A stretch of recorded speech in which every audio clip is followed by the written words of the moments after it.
I'm going to say it right now. Anyone listening or watching, Mhm. buy the book. Oh, thank you. The book is incredible. It's amazing. It's full of knowledge. Every page is a knowledge nugget. Mhm. And like myself, the the knowledge is less craft and more soft skills to be a director, to be a leader, to be a compassionate person. And spoiler alert, at the end it says try to instigate change. Mhm. Did I get that right? It's Yeah, one you of your did. maxims, Yeah, one of your pillars. yeah. Tell me about that one, then I'll ask you about the book. But tell me that one first, because that was my favorite part. Sure. Well, I think it's really, we get lost. It's so because of the level of competition and how difficult it is to mount a career, not just to get your first feature or your second. Right. I'm always concerned with my students getting their eighth feature and their 10th feature. Right. The first feature, I think we're all you can make that happen. Right, in some way or other, but we've got to have a plan that's going to drive us right through 3, 4, or 5 decades. We're hoping, and not just have 2 or 3 years of income over the course of time. So, but I think a lot of the problem is we're fixated so much on just the getting that first feature or second feature, getting the job. I think we lose track of what's really most important is our understanding that we are in the message business, and we really we are spokespeople for our generation, and you are supposed to be focused on specific beliefs that you're trying to put out there, and we're really meant to it's a platform for directors to bury underneath all the entertainment, right? Because they must entertain first, right? But buried underneath there've got to be some beliefs that we have that we're sharing with the world, and not just now, through time. So I think that's an important maxim. We understand exactly that there's got to be some purpose-driven ideas, but beneath all of this, or we really won't. When you go see your favorite filmmakers, you know why you're going, right? They're not just jumping around trying to make entertainment and make a buck, right? They have ideas, and they're trying to share them. And when you go, Spike Lee, one of my favorite directors. When I go to a Spike Lee movie, I know why I'm going. Right? Yeah. I don't know I why. saw I saw Paul Thomas Anderson's new movie last Oh, night really? Yeah. in IMAX. I loved it. Wow. 3 hours long and didn't feel too long. That's right. And I usually am cynical about that. Yeah, yeah. But he had a point of view. He has a great point of view as a filmmaker, Mhm. and there's a message in all of them. It leaves you leave the theater with a discussion. My lovely wife and I were together, and as we walked out, we talked about the social commentary. I thought Sean Penn was based a little on RFK Jr. Mhm. Yeah. And who knows, Yeah. but it left us talking and talking about ice and anyway, I concur. Yeah, yeah, and I think that's what sustains us over the years, and people need to know why they're coming to our movies, and I think that's what that maxim is referring to. I've said it in the intro that will be recorded in the future, Rob. Hmm. But the book is called Film and TV Directors Field Manual 70 Maxims to Change Your Filmmaking by Rob Spera. Am I saying Spera correctly? Spera, yeah, very close. Spera, it's Yeah, Greek? it's actually Italian, but my family was on the Adriatic coast, so I think there's a tremendous amount of Greek influence, right? So if I Gotcha. if I turn sideways, I think my profile is more Greek than it is Roman. Well, then, by God, face the camera the That's whole right. interview That's what because I'm doing. people are watching. And you know what I love? It's a slim design, Hmm.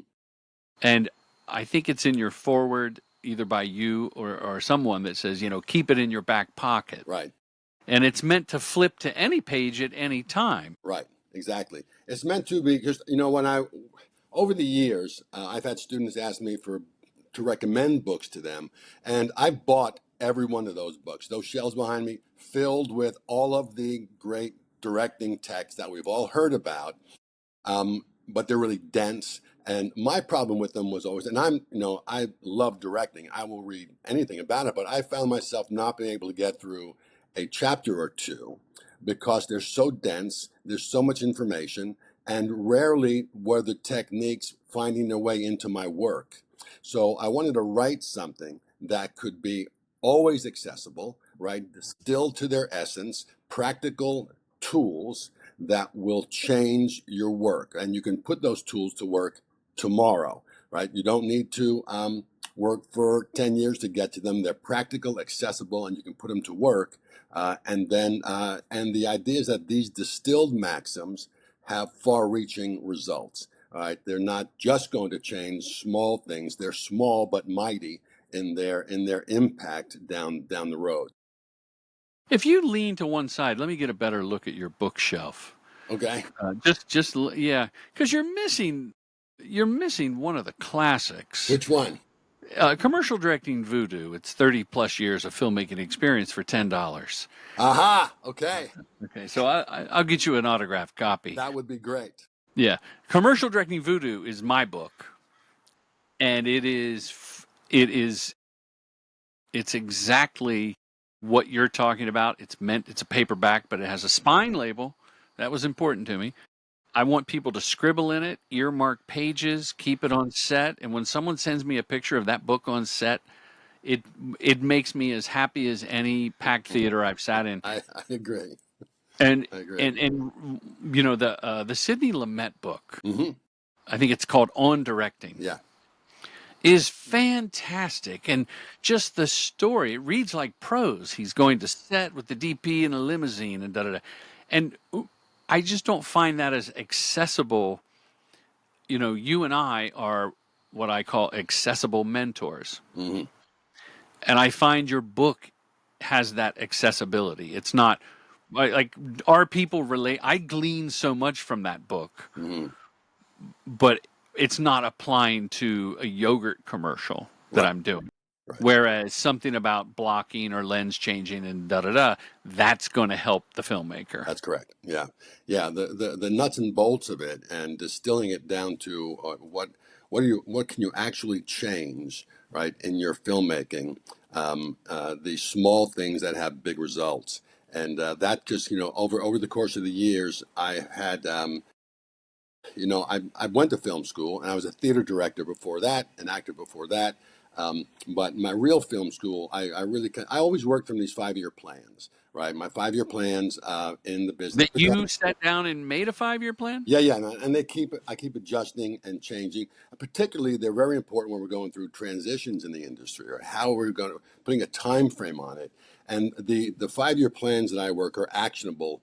They're not simply. It's not a wish list. It's not praying or chanting, right? It's really about coming up with a plan that you can assess and move forward on.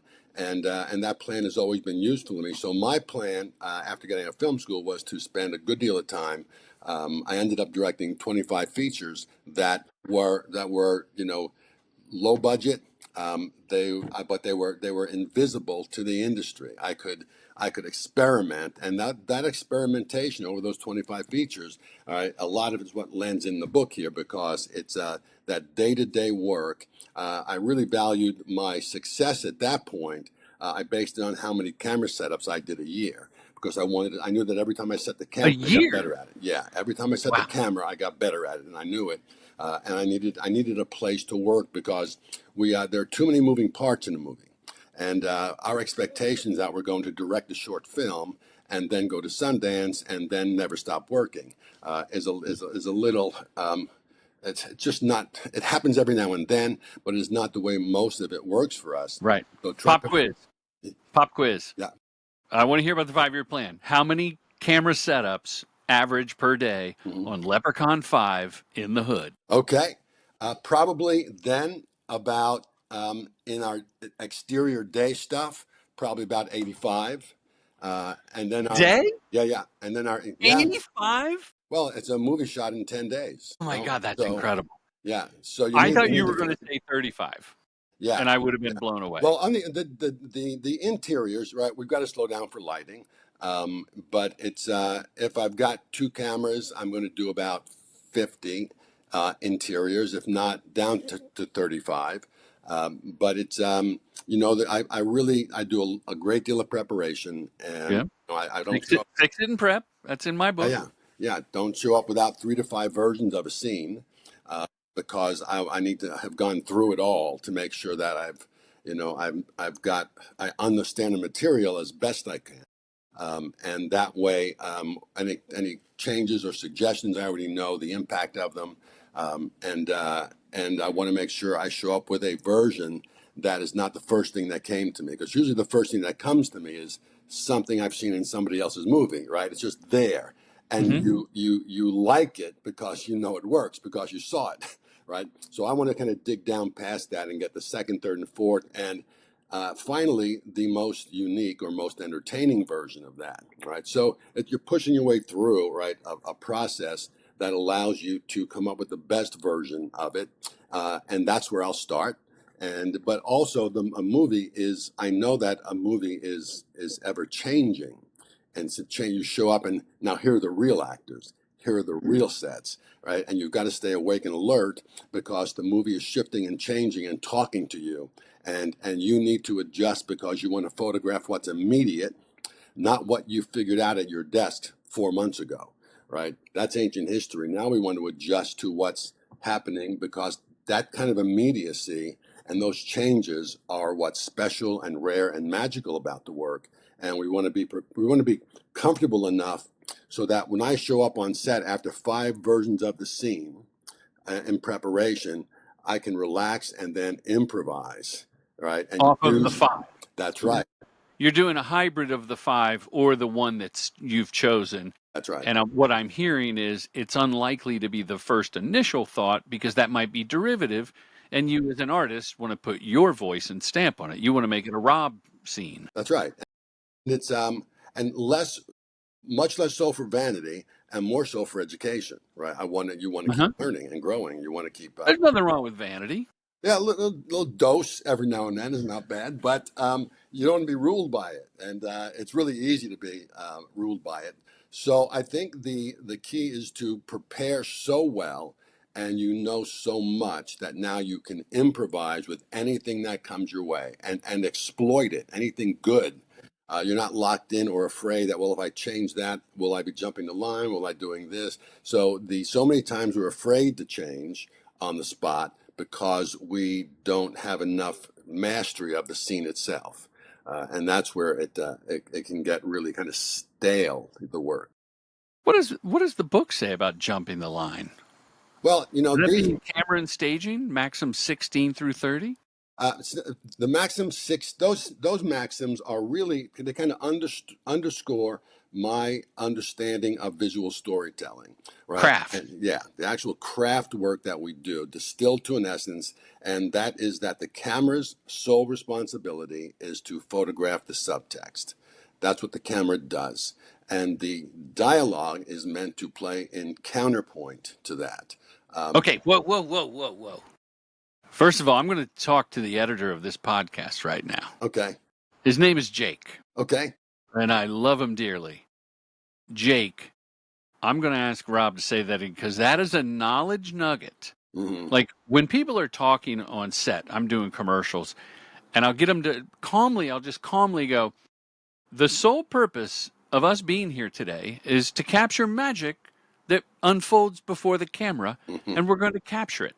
And then you just took that and added the real layer by saying the subtext. Say it again, what you just said, because Sure, that was a great clip for Instagram, TikTok, film school, perhaps our award show. sure. So the primary responsibility, what I've distilled over years of really practical application, is that the camera's prime responsibility is to photograph the subtext. That subtext, all right, is going to take the form of your camera angle, frame sizes, your set design, your light, right? The direction of the light, the angle of the light. The camera angle is critical, right? In how it informs us. So you're making all these decisions related to camera that are going to photograph the subtext. And you layer that in your frame in a foreground, midground, background configuration, and you're creating an equation with the images for the viewer to solve. And it's in that solution that they get connected to your screen, right? That's how we get them, because you're not telling them what to think, you're not telling them what to feel, you're actually inviting them to participate, right? And when we are being asked or forced to feel something, we know it and we lean away. That's when every idea is on the screen is saying the same thing, and plus the music. So the lights also said, and the camera angles also said, and the wardrobe's also said, and the music's also said, right? There's no, it's all redundant, so it doesn't lure us into trying to solve an equation. But if all of your elements, right, are non-redundant to each other, all these physical elements that you've lined up in a certain way, if they are creating an equation, then the audience solves it. And it's best if all those elements are not redundant to each other. And the audience loves solving it for themselves. That's correct. More than being spoon-fed. That's correct, right? And that's when we draw them in. Explain to me what you said, Rob, about Mhm. the dialogue I mean, it feels like it's secondary to the emotion that you're Yes. putting forth with the camera angles, framing, and That's such. correct. It's going to give us the opportunity to create deeper meaning by creating dimension. So, two great quotes. Hitchcock said it this way, that after he and the writer finish the screenplay, so after the screenplay is done, Hitchcock says the writer goes back and adds some dialogue. So the movie's complete. Um, Also, Kelly Reichardt, a really great director, she says it, I think, even better. The lies are in the dialogue, the truth is in the visuals. And it's that combination of the two, that contradiction, that dimension, that allows us to solve that equation in our own terms, right? And that's how we connect to it. So it's a really, once we understand that is the kind of the cornerstone of what we're doing. We can't help but draw audiences in, right? They get to solve it themselves based on their own experiences. In any other case, if someone leaves your movie and says, "Wow, what great cinematography," you know they weren't inside the film, right? They shouldn't see the cinematography. They shouldn't hear the music, right? They should just be involved in what is a kind of a symphony of information that they are getting to respond to by themselves, and that's the key. And in the book, there are a number of visual, examples of that they can look at and see how that lines up. But in many ways, it's mathematical for me, right? You have to have an understanding of the human condition, right, and human transactions.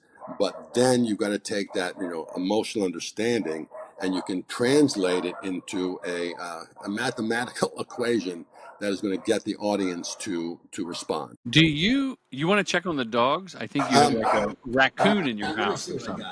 got. They'll just bark at anything. But let me, Okay. yeah. If we're okay, we'll We're sit okay. down. The listeners, it'll give them an oral sensation of Yes, you're in a cabin, there's a black bear outside, yeah, you're writing your next book, and the that's right. dogs are protecting you. Rob, do you clue in the actors? And I'm sure it's a case by case basis. Sure. Like Leonardo DiCaprio in this film I saw last night, for instance, and I think in all of his movies, the subtext is saying far more than the dialogue. Right. There's a look in his eyes and his That's face. right.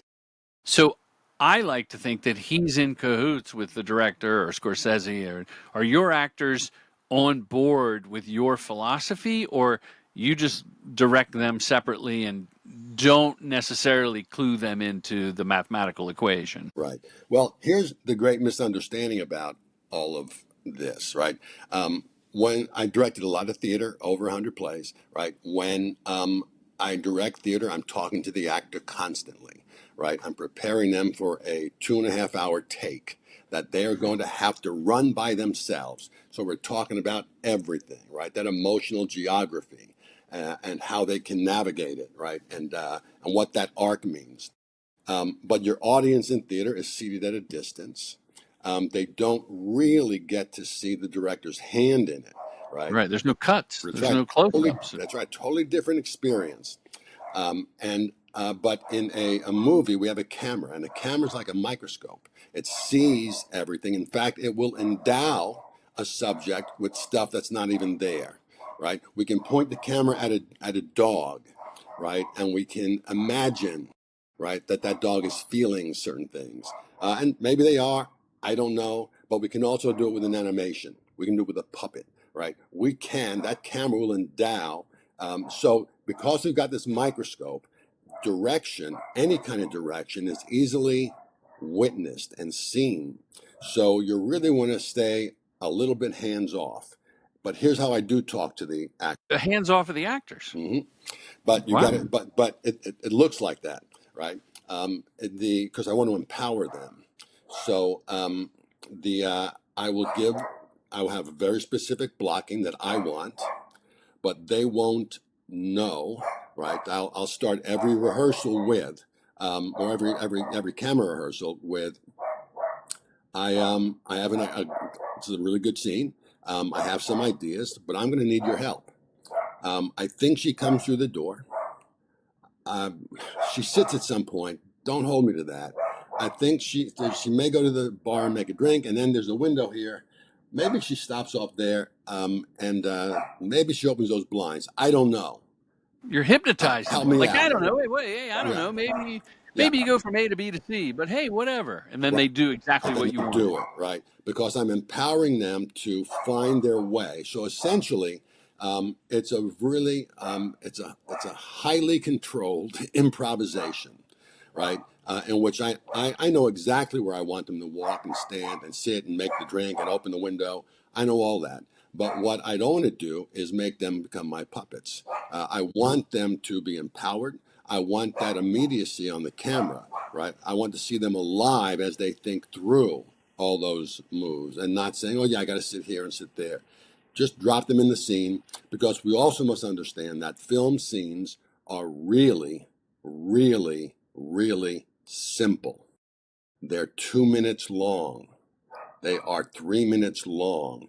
They are simple human transactions. It's a scene of reconciliation, right? It's a scene of interrogation, a scene of seduction, a love scene. These are scenes and simple units of action that the actor, right, already knows how to do.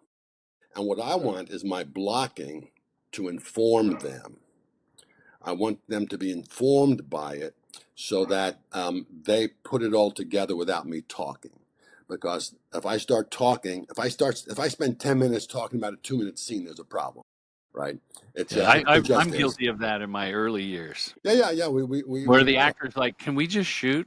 Yeah, that's the scenes are simple, It's and we want to give them the room. Those magical, unexpected performances come when we give very specific, right, a path for the blocking, and also a path for the actions in the beats. Right, that's what the blocking really does. The blocking informs the actions that a character's taking to get what they want. When you just give them the blocking, it'll inform them indirectly. So we're not directing, we're informing, actually. 34, direct at your own risk. Yes, that's it. That's similar to this. That's exactly that. Yeah. That's what you're talking Yeah, about. because if I have to, because these scenes are so simple, right? If I really have to explain to two beautiful people, right, who are my stars, that this is a love scene, I'm in trouble, right? Or a seduction scene, right? They get it. They had it when they showed up, right? What I want to do is stay out of their way, right? And only go in to do some very precise tuning up if I need to, right? I may give a note for a specific beat. But that's only if they're pretty far off, right? I'd much rather build their confidence and keep them on track. The issue is giving them the opportunity to fill in those beats by themselves and not get in the way.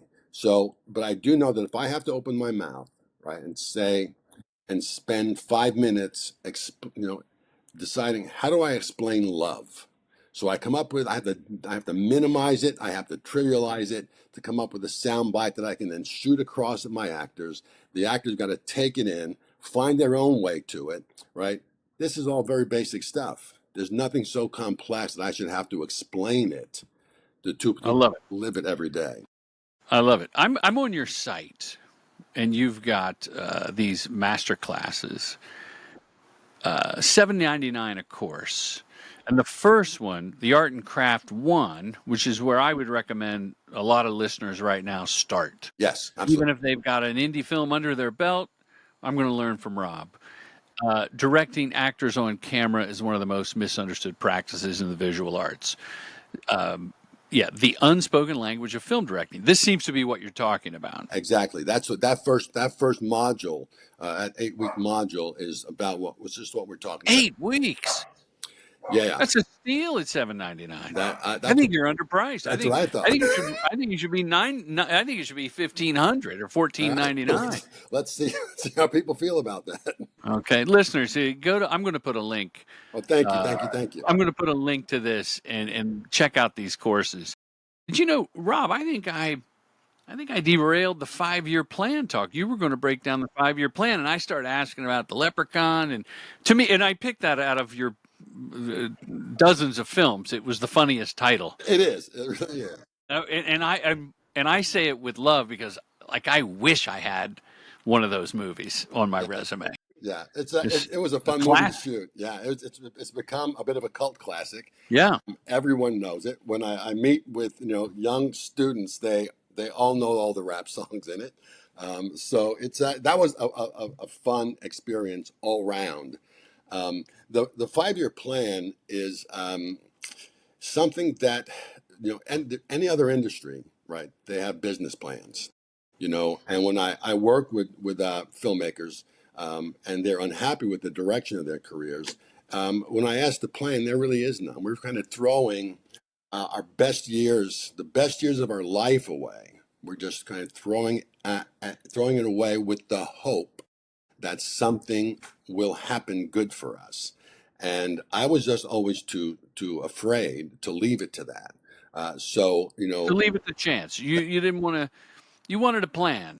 right, I would welcome any luck or opportunities, but I was on my own path. And I'll tell you something else. I've worked. I've told you about all my theater work. I've directed a ton of feature films, well over 25, and over 100 hours of television.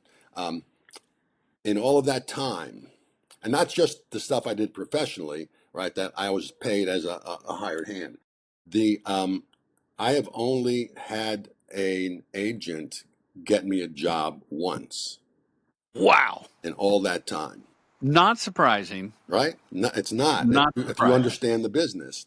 So I refused to put all of my hopes on that one person. All good people, but it didn't.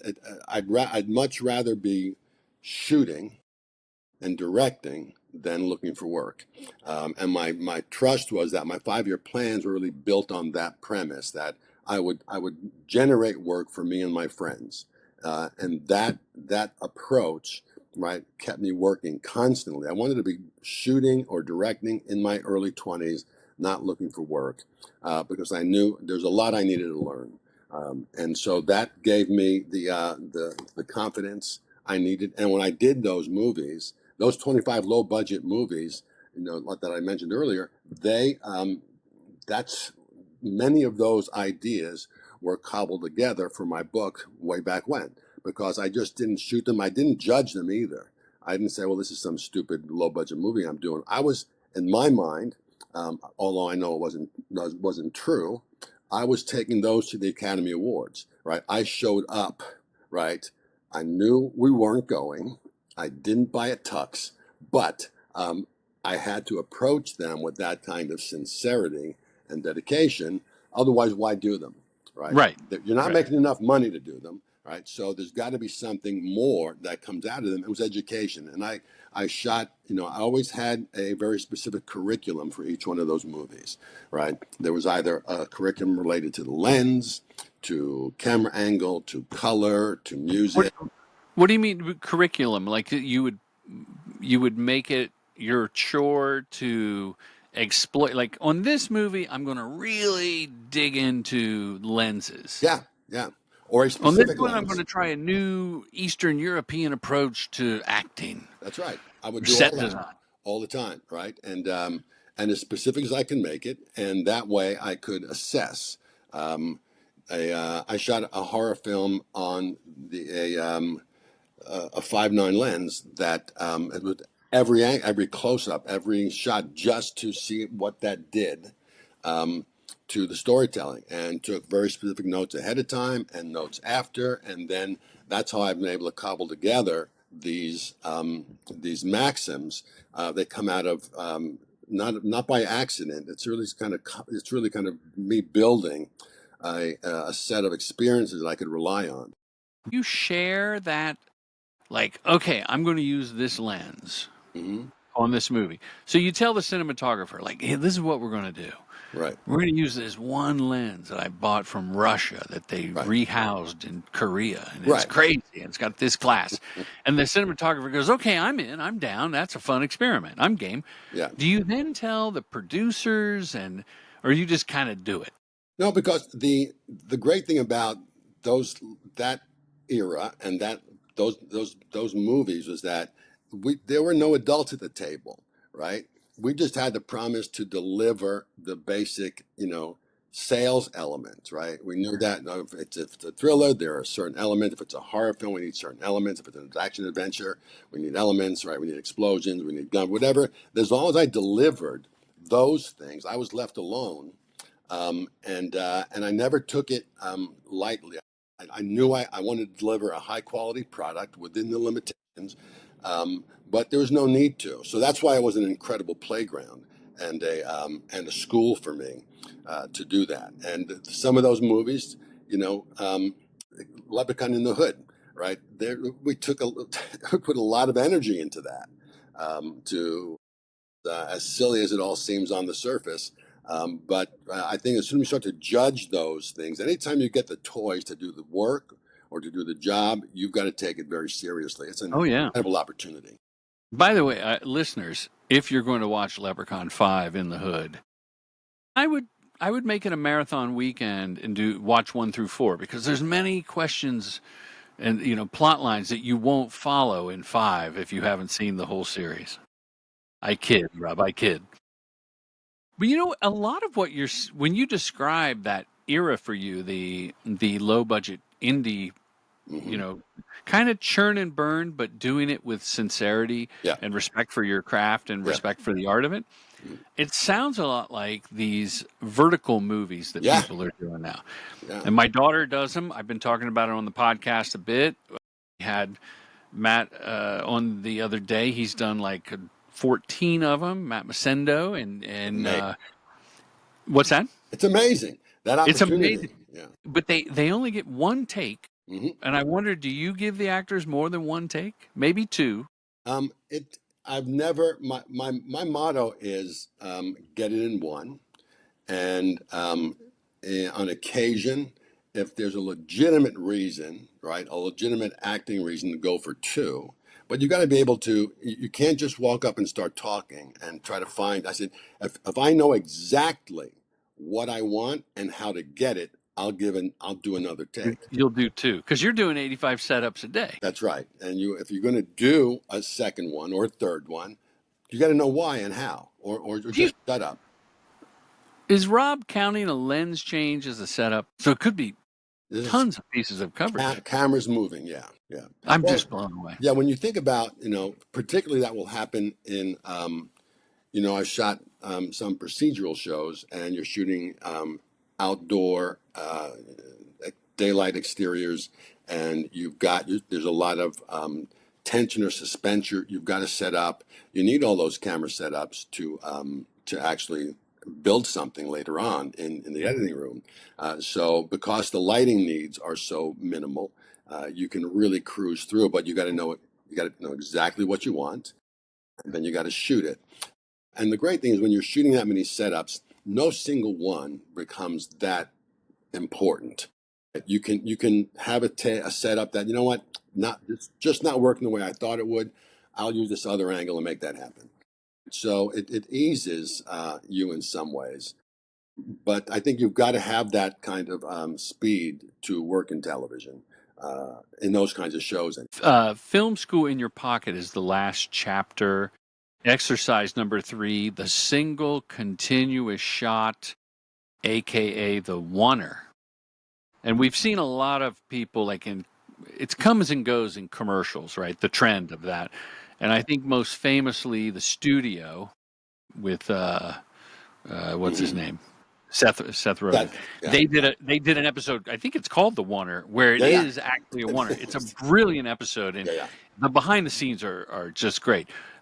Tell me about the exercise in the book, the single continuous shot. Sure. I think there's the start every my breakdown of every scene in relationship to camera and blocking. I is first a oneer, because what it does, and I recommend it for students who are just starting out or anyone, because what the oneer forces you to do is identify. Blocking. That's right. And just what needs to be seen. What is the subtext here that must be photographed? Because the danger is if we simply think like it's likely for us to think is wide over singles, right? We're going to a big wide shot, we're going to get some overs and some singles. And that is being a traffic cop, right? It's not filmmaking. Have I done it? When I've had to, we can all do that. But the oneer forces us to think what's happening beneath the scene, right? Separate from the dialogue that needs to be visually, right, presented. And if I like that enough, I might use it. But in many cases, I end up using pieces of it, right? I'll say, you know what? It works here. It doesn't work there. I need a little bit of coverage, right? In that Do beat. you mean in the edit, or you forego shooting the Oneer because you've planned it in your head, and then after going through version 3, 4, and 5 in your head, you go, you know what? The Oneer has now been broken into 7 shots. That's right. So I'll have Right. So you'll forego the Oneer on that's set right. because it takes a lot of time and energy, Right. and Right. And then you're back to limited. your theater play. That's right. At least if I know the oneer works for sure by itself and gives me everything I need and the rhythms and pace are good, right? I might stick with it. But if not, I might use phrases of it, right? So that I might have 7 phrases that is broken into that are going to tell the story in a much more subtextual way that is not just popping back and forth in singles, right? To get the coverage of the dialogue. So it really just I start there because it gives me information about the scene, what I might need, and then I start to adapt from there. Yeah, the in commercials, a lot of the ad agency creative teams will show you a board, and they're like, "We want to do it as a Oneer," and I'm like, "Yeah, okay," but I always shoot either a cutaway or a close up, and if you shoot one close up, you typically have to do 2. And they're like, "Why? Hey, it's a Oneer. Why are you even doing that?" Because in 2 weeks in the edit, you're going to realize it's probably not as interesting as you thought it was. And then you're going to have to do a 15-second version. And then you're going to like part of take 1 and part of take 4. It just, I never see it on screen more than 62% of the time. Yeah, yeah, yeah. No, it's something you really got to give serious thought to it and know that obviously you're limited in what you can do with it once you're in the cutting room. So it's really got to be something. I think you start there just to educate yourself about the material and the It's an scene. exercise. That's right. It's not just don't come up with the first thing comes to you, and that's not the way you shoot it, right? You've got to have an evolution on that particular scene. Rob, I'm going to confess. Okay. I was reading your book, Okay. and I took it on Delta Flight 2493, first class, of course. Of course. And I read quite a bit. And I was popping around, right, with the ADHD. I'm popping around. I'm drinking some Magic Mind, trying to stay in flow state, and I'm loving the book, loving it. Getting ready to chat with you. I get off the plane.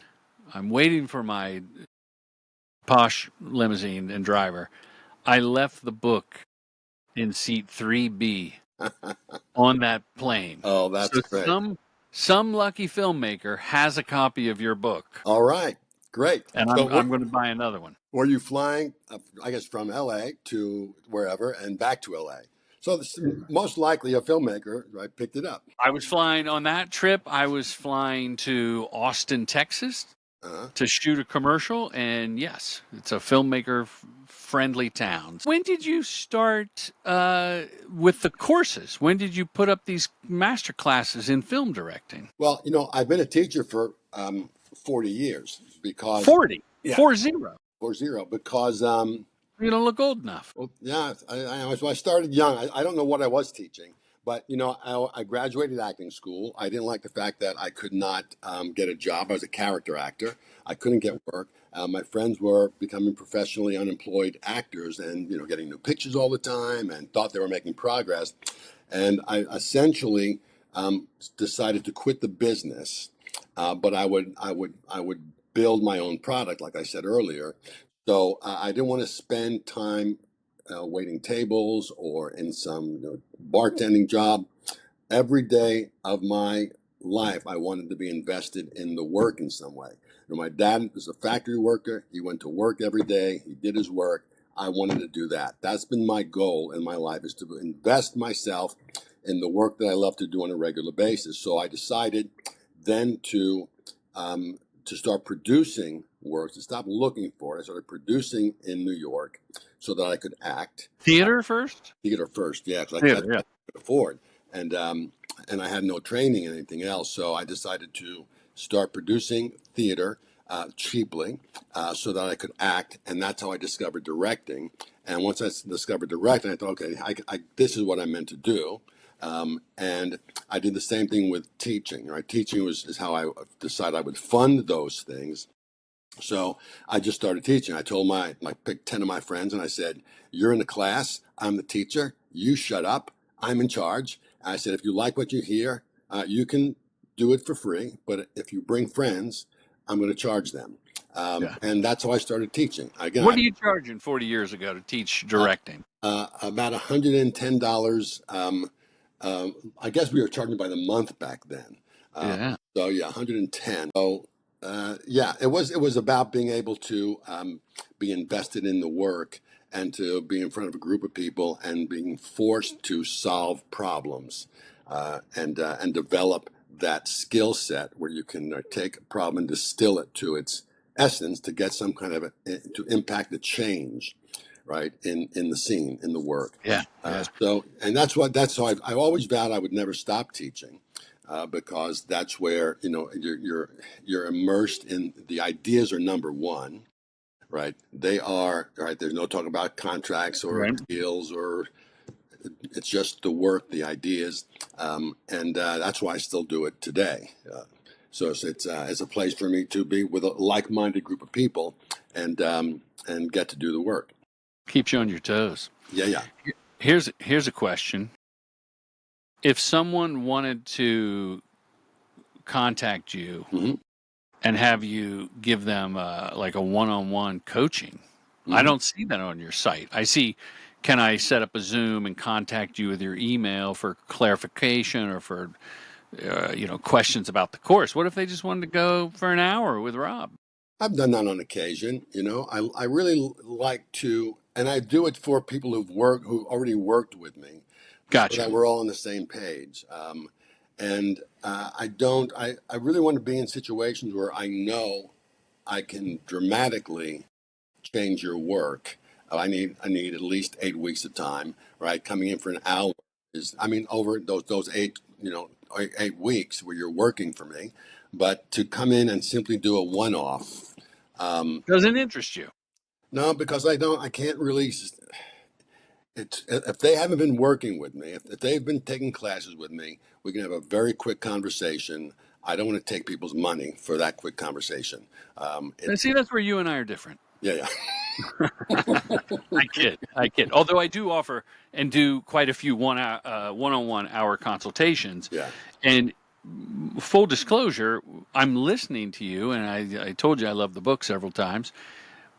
I think that if I put a link at commercialdirectingfilmschool.com, which I'm going to with this blog and potentially on my site, Thank you, that leads to your courses. thank you. I think I think people making commercials. There's so many people that are they've got their foot in commercials, branded content. They want to make a feature. Maybe they'll do this doc on their uncle. Uh, Episodic television, I run into those people, but because that's not my milieu, Right. I don't. I kind of. I have nothing to offer. I have no guidance. Right. But I think that the maxims and your philosophy and these knowledge nuggets you've dropped would help the commercial directors that go through my program that aspire to do their feature, because I'm not advising on that. I'm Right. like, Right.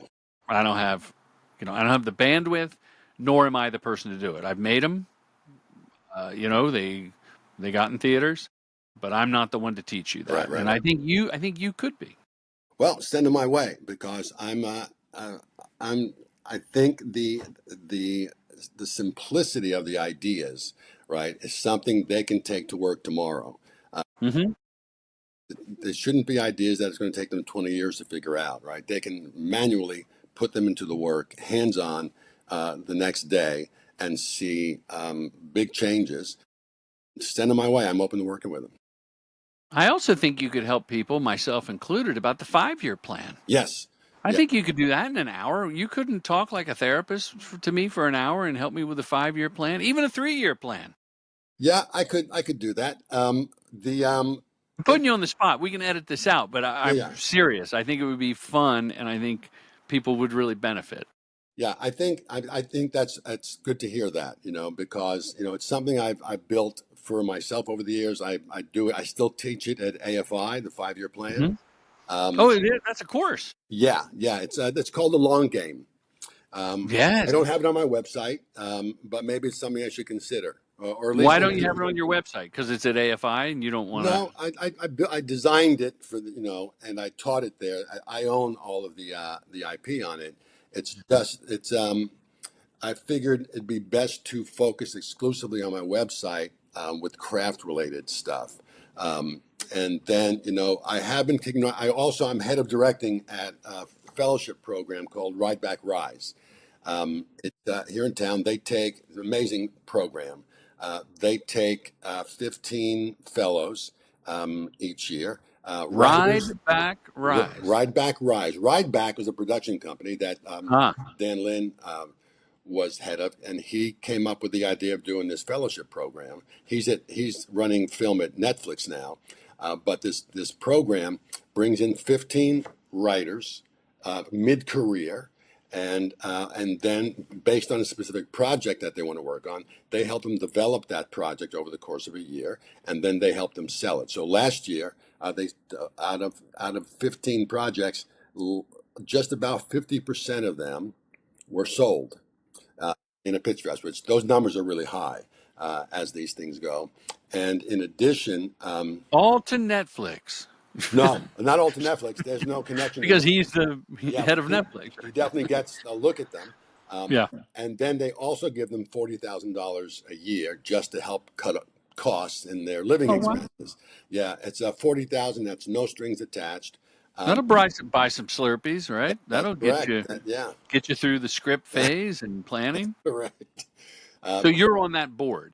I'm their head of directing, and essentially, right, because most of them are writers. I'm trying to educate them in the how to make that transition to directing, as well as overseeing. I teach classes most of the year, and in addition, I also uh, kind of EP their proof of concepts for their scripts. So we just shot 8 short films, ranging, and this again, Ride Back paid for all of this. So it's what it does. It's the first place I've been as a teacher that I really believe that the administration had their artists' best interest at heart. That's great to hear. Yeah, it's a really an amazing program. Now, Rob, we have to wrap it up here in a second. It's been great chatting. Is there anything I didn't ask that you wanted to tell everybody or talk about, or you thought I would ask? Like, how come this clown isn't asking me about No, Maxim 34? no, here's what's great is that you made it all feel so easy. You hit all the Supposed to be. beats, And so, yeah, well covered and well said, well done. What they can do, they can get my book on Amazon. It's Sure. available there. If they have any interest in teaching, they can go to robspera.com and look at the website that you looked at. And Interest in your teaching. yeah, yeah, yeah, Yeah. yeah, yeah. That's wonderful. And then you and I will talk offline about this one-on-one hour. Okay, I think it's a great idea, and I think people would like it. I'm open minded. I'm open minded. Now, Rob, the show is called Respect the Pro. Oh, well, so when they click on your name, they're listening right now on Apple Podcasts or Spotify, and they click on your name. Do you want it to go to Amazon for the book, or do you want it to go to your website? Interesting. That's a great question. Um, 5 seconds on the clock. let's go to Amazon. Okay, I'll put the link to the book. Yeah, I love it. yeah. I want to get the ideas out there. I want them. What is your website? www.robspera.com. You don't have to say the WW part. Yeah. We all know that. Okay. No, we all know now. So the show is called Respect the Process. Mm-hmm. This is how we end the show. Great. You, my esteemed guest, answer the question. Okay. What does respect the process mean to Rob? For me, it's everything.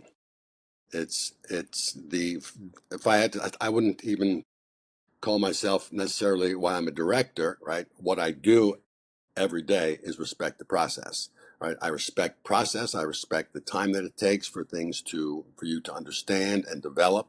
And we cannot move. There are too many moving parts in a movie, and we don't have the benefit of a painter who can just get a canvas and some paint and a brush and paint, right? There's so many moving parts that that we have to master, right? If not become really great laymen at. And I think the respecting the process is the only way to conduct a career, right? Your number one responsibility is to respect the process, and that's where my focus has been since I was 20. That's a great answer. Well, thank you. Rob, thank you so much for being with us. Listeners, track him down, buy the book. And if you have any questions, reach out to me or to Rob, and we'll try to help you. Okay, thank you. Thanks again, man. Talk to you soon. Yes, thanks, Jordan. Bye-bye.